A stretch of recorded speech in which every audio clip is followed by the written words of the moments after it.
एका ठिकाणी एका परिसरामध्ये राहणारी एक तरुणी होती आणि त्या तरुणीचं लग्न एका तरुणासोबत झालं होतं.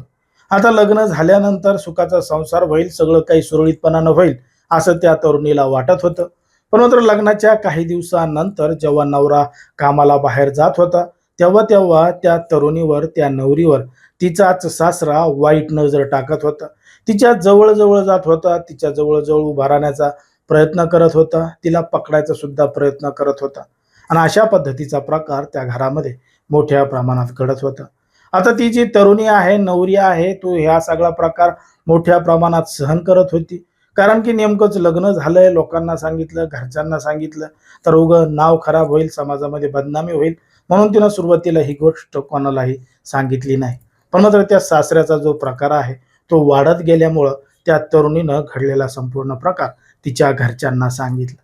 जेव्हा घरच्यांना सांगितलं, घरच्यांनी या संपूर्ण प्रकरणाची दखल घेतली. त्या तरुणीच्या नवऱ्याला, तिच्या सासऱ्याला जाब विचारला. तेव्हा त्या सासऱ्यानं त्या नवरीची माफी मागितली. इथून पुढे असं करणार नाही अशी थेट त्यानं त्या नवरीच्या घरच्यांची आणि नवरीची सुद्धा माफी मागितली. तिला सुखाचा संसार करू द्या, मी आता हस्तक्षेप करणार नाही, असं तो सासरा म्हणला.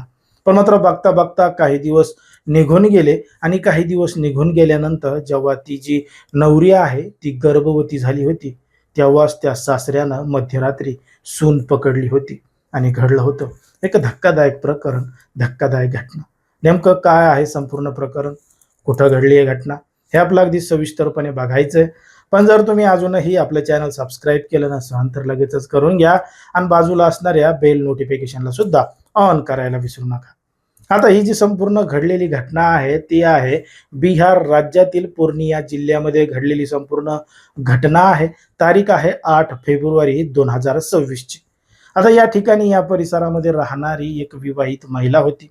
काही महिन्यांपूर्वी नेमकंच तिचं लग्न झालं होतं आणि लग्न झाल्यानंतर सुखाचा संसार सुरू झाल्यानंतर ती गर्भवती सुद्धा झाली होती.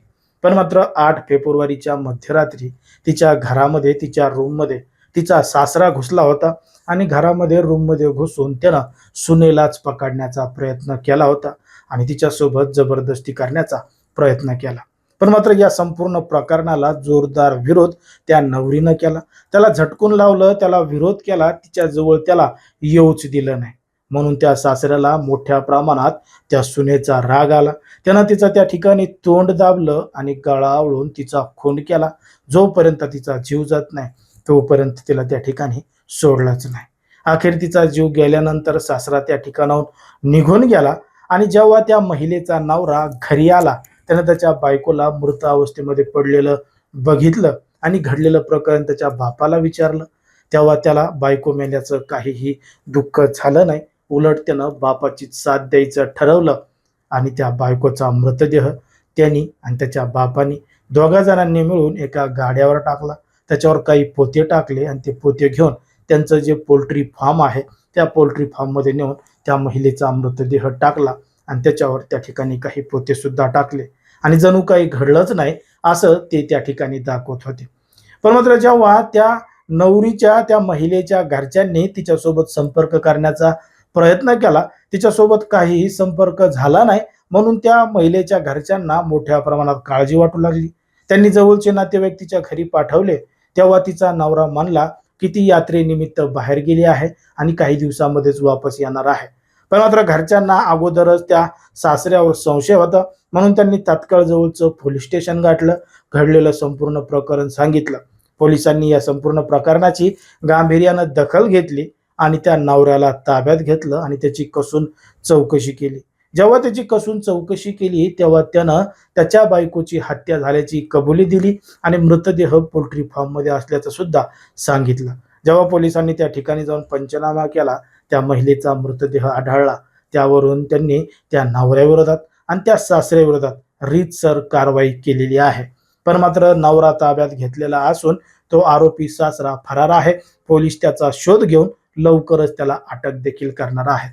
पण मात्र सध्या समाजामध्ये, देशामध्ये, राज्यामध्ये कशा पद्धतीनं लोकांची मानसिकता बदलत चालली आहे ते तुम्हाला या संपूर्ण प्रकरणावरून लक्षात आलेलं असेल. आता ज्या पद्धतीने ही संपूर्ण घटना घडली आहे त्याच्यावर तुम्हाला काय वाटतं हे अगदी स्पष्टपणे कमेंटमध्ये सांगा.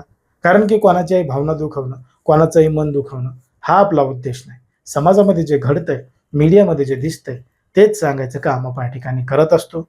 लोकांना सावध आणि सतर्क राहण्याचं सुद्धा आवाहन करत असतो.